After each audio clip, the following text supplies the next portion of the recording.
My fiancée declared, "I'm too good for your family's cheap restaurants." At my grandmother's 90th birthday dinner, I said, "You're absolutely right." Then I made sure she never had to lower her standards again by canceling the wedding next morning. Her tune changed when I, 32 male, was engaged to Bethany, 28, for 8 months, together for 2 years total. The wedding was supposed to be in 3 months. Keyword was, my grandmother Elena just turned 90. She's a first-generation immigrant, built a small empire of 3 family restaurants from nothing, and is basically the matriarch of our entire extended family. For her birthday, she wanted one thing: everyone together at her original restaurant, the one she opened in 1978 with my late grandfather. It's not fancy, red checkered tablecloths, photos from the old country on the walls. Menu hasn't changed in 30 years, but the food, authentic as it gets, and to our family, it's sacred ground. Bethany knew this. I told her the stories 100 times, how my grandparents saved every penny for 5 years to open it, how my mom basically grew up in that kitchen, how every major family announcement happened at table 12. The night of the party, Bethany showed up late, full designer outfit, fresh from the salon, looking like she was headed to a charity gala. "This is it," she said, looking at the restaurant. "I thought we were going to the nice location uptown." "This is the nice location. It's the original." She wrinkled her nose but walked in. My whole family was there. Cousins from 3 states away. My Uncle Antonio, who hadn't visited in 2 years. Everyone. Grandma Elena lit up when she saw us. My beautiful. She mixes languages when she's happy. Bethany air-kissed her, didn't hug. Air-kissed my 90-year-old grandmother. We sat down at the long family table. The food started coming out. Grandma's famous meatballs, the lasagna that won 3 local awards. Fresh bread from the bakery next door that's been our supplier since 1982. Bethany pushed her plate away. "Aren't you eating?" my Aunt Rosa asked. "I'm on a cleanse. This is also heavy." Strike 1. Then my cousin's kid, little Tony, he's 5, accidentally knocked over his juice. It splashed on Bethy's designer bag. "Are you kidding me?" she screeched. "This is a $3,000 purse. Who lets a child run wild like this?" The entire restaurant went silent. Not just our table, the whole place. "It was an accident," my cousin Marie said, trying to clean it up. "An accident that ruined designer leather. This is why I said we should have had this at an actual nice restaurant, not some place where people bring screaming children." My grandmother's face. I'll never forget it. She looked like someone had slapped her. Strike 2. But Bethany wasn't done. "Honestly, Thomas," she said to me loud enough for everyone to hear, "I'm too good for your family's cheap restaurants. This place looks like it hasn't been updated since the 70s. The food is basically peasant food, and don't get me started on the clientele." She gestured around at the other diners. "Regular folks, families, couples on dates, the backbone of our community for 45 years. When we have kids, they're not eating here. I won't have them thinking this is acceptable dining." Strike 3, 4, 5, and 6. I stood up, calm, collected. "You're absolutely right," she smiled, thinking she'd won. "Finally, we can go to that sushi place." "No, I mean, you're right that you're too good for this. You're too good for my family. Too good for our history. Too good for the woman who built everything that paid for the ring on your finger." Her face changed. "Thomas, I didn't mean." "Everyone heard exactly what you meant." I looked at my grandmother, tears in her eyes, my mom holding her hand, my entire family staring at the woman I was supposed to marry. "Enjoy your sushi alone." I walked over to my grandmother, kissed her forehead, and whispered in her ear, "She's gone tomorrow, I promise." Then I left, walked out of my grandmother's 90th birthday. Worst night of my life. Bethany didn't follow. She sat there for another 5 minutes, according to my sister, then called an Uber. She texted me all night. "That was dramatic. You embarrassed me. We need to talk. You can't just leave me there. Answer me, Thomas." I didn't respond. Instead, I did something else. At 9 a.m. the next morning, I called our wedding venue. "Hi, this is Thomas Reeves. I need to cancel the Reeves-Morrison wedding for September 15th. "Oh no, is everything okay? You'll lose your deposit? That's fine. Cancel it all." Then I called the florist, the photographer, the DJ, the caterer. Ironically, not my family's restaurant. Bethany had insisted on some pretentious French place. Canceled everything. By noon, $8,000 in deposits were gone, worth every penny. Then I went to the apartment. Our apartment. Well, my apartment that she'd moved into 6 months ago. Packed all her stuff neatly, carefully, every designer dress, every overpriced shoe, every piece of jewelry except the engagement ring that was mine to return. 23 boxes total. Left them in the lobby with a note. "You were right. You deserve better than us. Good luck finding it." Then I changed the locks. Update 1. The aftermath was intense. Bethany showed up at my office with her mother. "Patricia, full Karen mode activated." "What have you done?" Patricia screamed at the reception desk. "You canceled everything." Security was called. I came down to the lobby. "Thomas," Patricia said, switching to fake sweet mode. "Surely this is all a misunderstanding. Bethany told me there was a small disagreement about dinner venues. She called my grandmother's life work a cheap restaurant with peasant food at her 90th birthday." Patricia's face twitched. Well, perhaps the phrasing was unfortunate. "She said she was too good for my family. She didn't mean," she meant every word, And I believe her. She is too good for us. So I'm setting her free to find her level. Bethany started crying. The fake kind with no actual tears. Baby, please, you're overreacting. It's just pre-wedding stress. Pre-wedding stress makes you insult the woman who raised me after my dad died. Oh yeah, forgot to mention that part. Grandma Elena basically raised me and my sister after my dad passed when I was 10. She's not just my grandmother. She's everything. I didn't know she raised you. You've been with me for 2 years. You knew. Patricia tried another angle. The wedding is in 3 months. People will talk. Let them talk. The deposit's already gone. Canceled everything yesterday. That's when Bethany lost it. Real tears this time. You lost $30,000. $8,000. And it wasn't lost. It was invested in not marrying someone who thinks she's too good for the people I love. Security escorted them out, but not before Patricia shouted, "You'll regret this. My daughter has options. I hope she exercises them." I called back. That night, the family group chat exploded. My sister Lisa, "Grandma wants to know if you're okay." My mom, "I'm proud of you." Uncle Antonio, "Thank God. She was awful." Cousin Marital Tony asks if the mean lady is gone forever. Me, "Yes, tell him the mean lady is gone." But the best message came from my grandmother. She doesn't text, but she had my mom write it. "My dear Thomas, you are worth more than all the designer purses in the world. Sunday dinner, table 12, don't be late." Table 12, where my grandfather proposed to her, where my parents announced their engagement, where every important family moment happened, where Bethany would never sit again. Update 2. So Bethany's options didn't quite pan out like Patricia promised. First, she tried to salvage the wedding by herself, called all our vendors to uncancel everything. Funny thing about deposits, though, once they're gone, they're gone. And rebooking everything, the costs had mysteriously increased. The venue was suddenly 40% more expensive. The florist had a rush fee. The photographer was unfortunately booked. She needed roughly $45,000 to rebook everything. Her solution? She started telling everyone I was financially abusive and had stolen her wedding. The problem? Everyone knew the real story.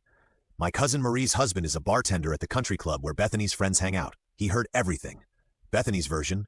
Thomas became irrationally jealous and controlling. He canceled our wedding because I suggested we try new restaurants. Her friend? I heard you called his grandmother's restaurant cheap. Bethany, I was taken out of context. Another friend, didn't you say it at her 90th birthday party? The friend in front of his entire family. They're too sensitive. Her friends weren't buying it. But the real karma came from an unexpected source. Remember how Bethany worked as a luxury brand consultant? Basically, she helped rich people spend money on overpriced stuff. Her whole job depended on her image and connections. Well, turns out my grandmother Elena isn't just a restaurant owner. She's a legendary restaurant owner. 3 successful locations, 45 years in business. She knows everyone in the food industry, including Richard Blackstone, who owns the luxury shopping center where Bethany's office is located. Richard has been eating at Grandma's restaurant every Thursday for 20 years. Same table, same order. He was there for her 90th birthday. He heard everything. Monday morning, Bethany's boss called her in. "Bethany, we need to discuss your client relations. My numbers are excellent. Richard Blackstone called. He's concerned about your values alignment with our brand." What he said? "You publicly humiliated Elena Rossi at her birthday celebration, called her life's work cheap and peasant food." That's not. I mean, it was a private family matter in a public restaurant with 60 witnesses, including 3 of our clients. Yeah, turns out the unacceptable clientele Bethany sneered at included 2 CEOs and a federal judge, all regulars, all friends of my grandmother. Bethany wasn't fired, but she was encouraged to pursue opportunities elsewhere. "Corporate speak for quit before we fire you." She lasted 2 more days before resigning. Update 3, desperation mode activated. Bethany started dating immediately. Like immediately. New guy every week on Instagram, each one richer than the last, allegedly. First was Garrett, investment banker. Lasted 4 days until she demanded he take her to a $500 per person restaurant on their second date. He ghosted her. Then came Fipe. Said he was a European entrepreneur. Turned out he was a waiter at a French restaurant, lying about his accent. She found out when she surprise visited him at his office. But the third guy was special. Harrison Wellington III, old money. Legitimate old money. We're talking grandfather-owned railroads money. Bethany thought she'd hit the jackpot. Posted constantly about finally finding someone on my level, and when you know your worth, you attract what you deserve. Patricia was ecstatic. Started planning another wedding immediately. Small problem. Harrison's family does their homework. His mother, Eleanor Wellington, is old school high society, the kind who has a private investigator on retainer. She researched Bethany thoroughly, found the restaurant incident, the social media posts, the luxury consultant job. She no longer had everything. But Eleanor was smart. She didn't tell Harrison. She invited Bethany to tea. My sister Lisa knows Eleanor's assistant. Got the whole story. Eleanor served Bethany tea in actual antique china worth more than my car. Then casually mentioned, "I heard you're quite the food critic, something about peasant food." Bethany went pale. That was my dear girl. The Wellingtons have been eating at Elena Rossi's restaurant for 40 years. My late husband adored her meatballs, called them the best in the state. I didn't know. Of course you didn't. You seem to not know quite a lot. Like how Harrison's trust fund has a morality clause. Any spouse who publicly disparages family, friends, or shows conduct unbecoming forfeits all financial rights. That's not legal. Oh, very much so. We've had it since 1943. Prevented quite a few unfortunate marriages. Eleanor smiled. Harrison is free to marry whomever he chooses, but his money, that's family money, and we protect family, including extended family like the Rossis. Bethany left in tears. Harrison dumped her that evening via text, while she was at dinner at a very expensive restaurant that she had to pay for herself. Update 4. The spiral was real. Bethany moved back in with Patricia. No job, no man, no wedding, no apartment. She couldn't afford rent alone. But did she learn? Nah. She started a blog, Dating After Emotional Abuse, A Survivor's Journey. Every post was about me. Thinly veiled, but obvious. When your ex chooses his family over your future, red flags I ignored. He was too close to his mother. Why successful women threaten insecure men. The comments were not supportive. Girl, you insulted his grandma at her birthday. This isn't the flex you think it is. Team Thomas to Baja. She disabled comments. Then came the cease and desist. See, Bethany made one crucial mistake. She used a photo from my grandmother's birthday in her post about toxic family dynamics without permission. A photo that included my 90-year-old grandmother. My uncle Antonio is a lawyer, a very good lawyer. He sent a letter. Remove all photos and references to the Rossi family immediately or face legal action for defamation and unauthorized use of likeness. She removed everything, but the internet never forgets. Screenshots were everywhere. Someone made a TikTok. Rich girl calls grandma's food peasant food, loses everything. It went viral. 2.3 million views. The comments were brutal. Imagine being too good for homemade Italian food. She really thought she was doing something. Grandma's revenge is served hot, unlike this girl's relationship. Patricia called me crying. Thomas, please make them stop. Bethany is destroyed. I'm not doing anything. She posted online. The internet responded. You could defend her. Defend her from the truth. She said those things in public to my grandmother. She's suffering. So did my grandmother, on her 90th birthday. Have you no compassion? I had tons. She called it peasant food. Patricia hung up.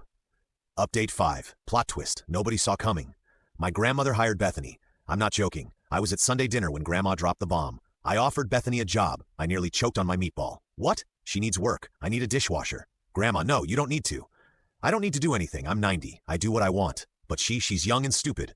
I was young and stupid once. The difference is I learned. She won't take it. Grandma smiled. She already did. My jaw hit the floor. She starts tomorrow. Minimum wage, no special treatment. She works, she eats, she learns humility. Or she leaves. Why? Because, my dear boy, the best revenge isn't destroying someone. It's letting them see what they threw away. Every single day, my grandmother is a savage. And Bethany? She actually showed up. First day, she wore designer gloves to wash dishes. They dissolved in the industrial soap. Second day, she complained about the smell. The cook told her to get used to it or get out. Third day, she cried in the walk-in freezer, but she kept coming back. Week 2, she stopped wearing makeup. No point when you're sweating over a dish pit. Week 3, she actually ate the staff meal. Peasant food never tasted so good when you're hungry. Week 4, a regular customer, Mrs. Chen, yes, the federal judge, recognized her. Aren't you the girl who... Oh my, Bethany just kept washing dishes. Final update. Today was my grandmother's 91st birthday. Different restaurant this time. The newest location, bigger party, same family, same table. I brought someone. Adriana, met her at a bookstore. She teaches elementary school, drives a 10-year-old Honda, and cried happy tears when she met my grandmother. Your meatballs are incredible, Mrs. Rossi. Call me Grandma and have seconds. Adriana had thirds. Halfway through dinner, someone started singing happy birthday in the kitchen. The staff came out with a cake. Bethany was holding it, still in her dishwasher apron, hair in a net, no makeup, looking exhausted. She placed the cake in front of my grandmother. Their eyes met. Happy birthday, Mrs. Rossi. Thank you, dear. Bethany looked at me, at Adriana, at the ring on Adriana's finger. Yes, I proposed last week at table 12 with my grandmother's blessing. She didn't say anything, just walked back to the kitchen. Later, my grandmother pulled me aside. She's quitting tomorrow. Good, I'm giving her a reference. What? She worked hard for 3 months, never missed a day, never complained after the first week. She earned it. Grandma, the girl who insulted me, is gone. The one washing dishes is different. Not better, but different. Sometimes that's enough. You're too kind. No, I'm exactly kind enough. She learned that what she called peasant food feeds hundreds of families. That my cheap restaurant employs 30 people. That the unacceptable clientele are doctors, teachers, judges, and janitors, all equal at my tables. And she learned that you can't wash dishes with a $3,000 purse. We laughed. Bethany did quit. Got a job at a mid-level marketing firm, dating some guy named Roger who works in accounting. No Instagram posts about it. Patricia doesn't speak to me or anyone in my family, or the Wellingtons or the Blackstones. Harrison Wellington III is engaged to a kindergarten teacher. His mother adores her. My family's restaurants are thriving. The TikTok actually brought in tons of new customers. Grandma had to hire more staff. Adriana and I are getting married next spring at the restaurant. The original one, reception at table 12. The menu, peasant food. The guest list, unacceptable clientele. The venue, a cheap restaurant that hasn't been updated since the 70s. The bride, someone who knows that my grandmother's meatballs are worth more than all the designer purses in the world. And Bethany? She sent a card, just signed, no message. My grandmother framed it. It hangs in the kitchen next to a photo from her 91st birthday to remember. She says that dignity isn't designer. It's dishes. It's work. It's respect. It's knowing that no one is too good for honest food made with love.